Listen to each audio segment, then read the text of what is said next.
Alright, we're just getting on the road, going to head to Starbucks to do some work. Tip the guys here some money. So we are here at the Starbucks and Walmart combination parking lot. It's very empty, so that's good. We're going to spend hopefully a couple hours here making a video for you. Get that out. Be nice if we got 2 of them out for you, but we're going to do what we can do. It's crazy. In 10 days went through the entire country. Seen a lot of cool things, haven't we? Glad you could join us on the journey. But I need to get started on this, or otherwise you guys will never see them. So I am going to put you over.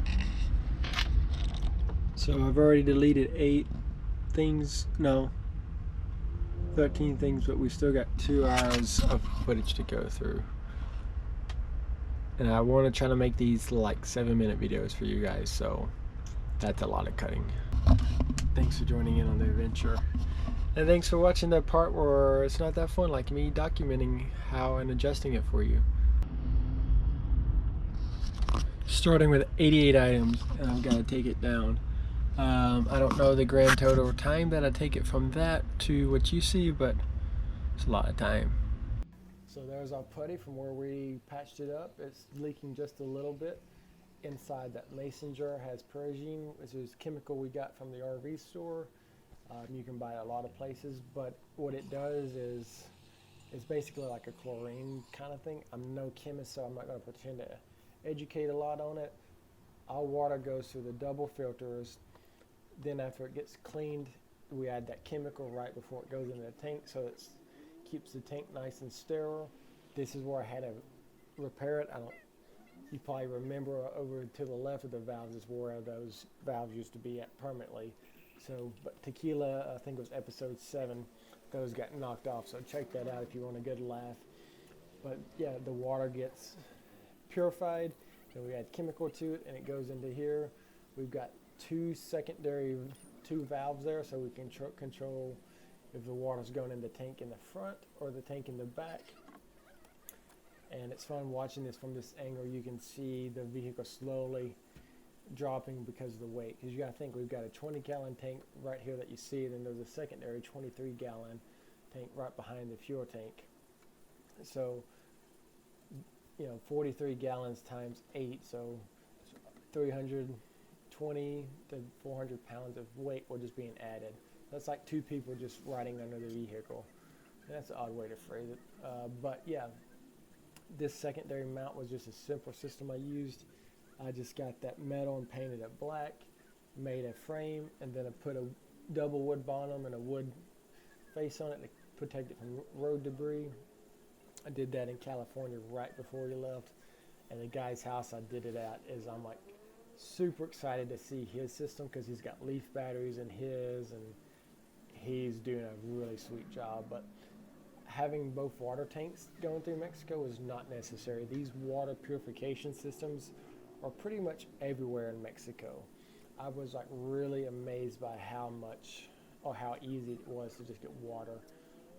So if you design your system to use those 5-gallon jugs, you'll have it super easy if you design your system. So I use this light to refract on the water inside and lets me see how full it is, since this tank is still new.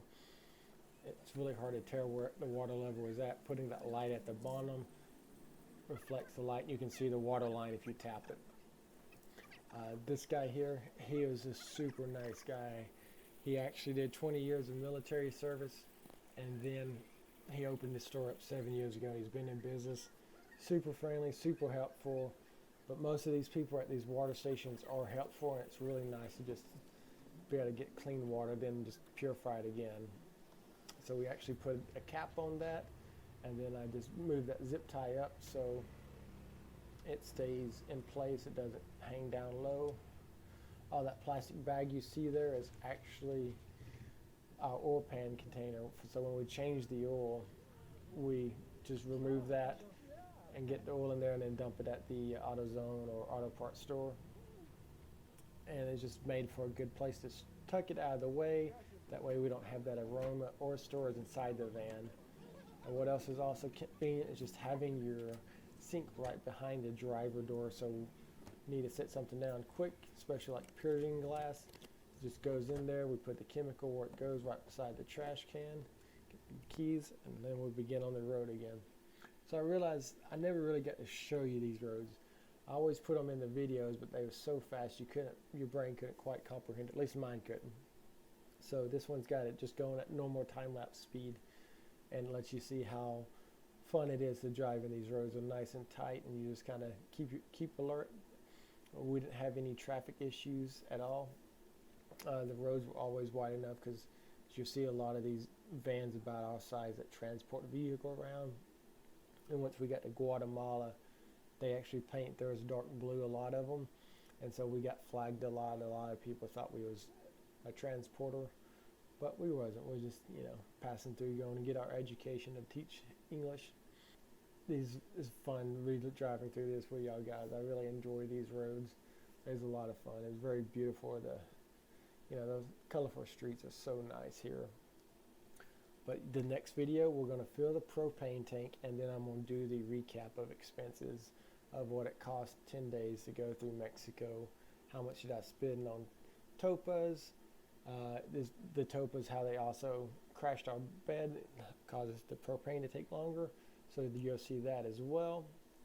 Then we'll be in Guatemala. But at this Walmart, that's pretty cool. These guys have cardboard that they'll put in front of your windows to help keep your vehicle cool. Well, you guys have a good night. Like and subscribe. Give us a comment.